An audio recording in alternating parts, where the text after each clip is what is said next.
Hello बच्चों, let's read the question. The question says how can we say revolt of 1857 was a planned uprising. Question में हमसे पूछा गया है कि 1857 का जो रिवॉल्ट था वो एक प्लान्ड अपराइजिंग था, उसके बारे में हमें बताना है. Let's read about the answer. Answer says The revolt of 1857 is also known as the first freedom struggle of India or the first war of independence.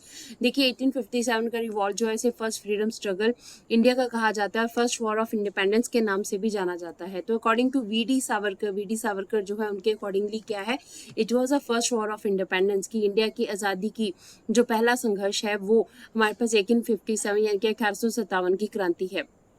The revolt began on May 10, 1857 at Meerut as the सिपाही mutiny. देखिए ये जो revolt था वो start कैसे हुआ था, मई 10 1857 में मेरठ में सिपाही म्यूटिनी यानी कि जो सिपाही थे वो मंगल पांडे की डेथ के बाद, उसके बाद एनफील्ड राइफल्स जो आई थी उनसे काफ़ी ज़्यादा नाखुश थे. उसके बाद उन्होंने जो है रिवॉल्ट करना स्टार्ट किया. तो बहुत सारे जो सिपाही थे उनको रेजिमेंट से निकाल भी दिया गया था. इस तरह से सिपाही म्यूटिनी जो है, सिपाही रिवॉल्ट जो है आगे जाकर जो है धीरे धीरे उसने 1857 के रिवॉल्ट को रूप दिया. सो व्हेन सिपाहीज रीच दिल्ली, अब देखिए सिपाही जो है उन्होंने मेरठ में जब रिवॉल्ट किया उसके बाद ये सिपाही जो है उन्होंने कई कैदियों को छुड़ाया. उसके बाद जो है ये दिल्ली की तरफ इन्होंने कूच किया. पूरी रात 10 मई को जो है चलने के बाद ये दिल्ली पहुंचे. तो they gather around the walls of the red fort where the बादशाह लिव्ड. ठीक है, तो ये उस टाइम के ऊपर रेड फोर्ट के आसपास जो है ये सारे गैदर हो गए सिपाही, और इन्होंने उस टाइम के ऊपर जो बादशाह यहाँ पर Mughal emperor, last Mughal emperor जो है बहादुर शाह जफर, उनका रूल था. तो उनको जो है इन्होंने फोर्स किया कि वो जो है इनके लीडर बने. So they force the Bahadur Shah Zafar to become the leader. अब बहादुर शाह जफर देखिए उस टाइम के ऊपर काफ़ी बुजुर्ग हो चुके थे. वो इस सिपाही म्यूटिनी का जो है पार्ट नहीं बनना चाहते थे, वो इसका इनके लीडर जो है वो नहीं बनना चाहते थे. So the age king accepted the demand and wrote down letters to the chief and rulers to come forward and organise the confederacy of Indian states to fight the British. But Bahadur Shah Zafar अब इतने ही बुजुर्ग हो चुके थे कि वो oppose भी नहीं कर सकते थे और नकार भी नहीं सकते थे इस चीज़ को.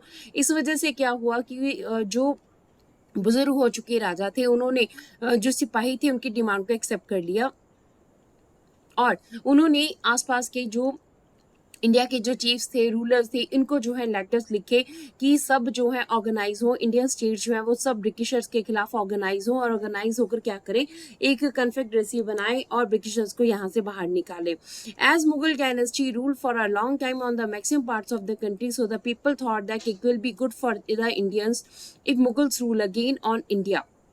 देखिए मुगल डायनेस्टी क्योंकि इंडिया में काफ़ी सालों तक जो है मुगल्स ने राज किया था और मैक्सिमम पार्ट्स जो है कंट्री के जो है मुगल डायनेस्टी के अंडर रहे थे.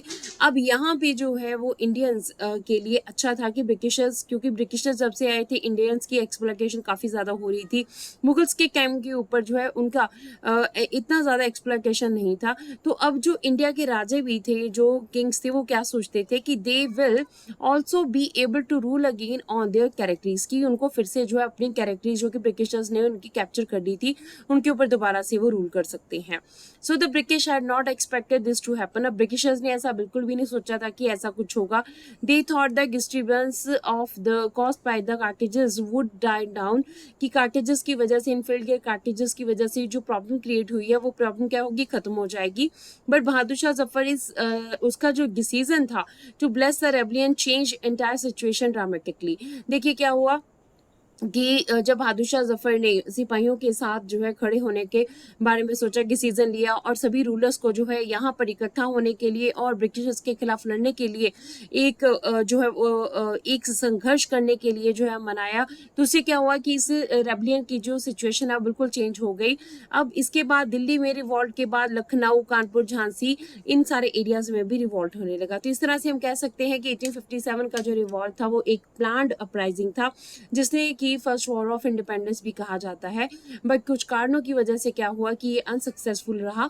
बट फिर भी ये हमारे पास जो है फर्स्ट वॉर ऑफ इंडिपेंडेंस कहा जाता है, तो एक प्लान्ड अपराइजिंग था. So this is the answer of the question. Hope so you understood the question as well as the answer. Thank you.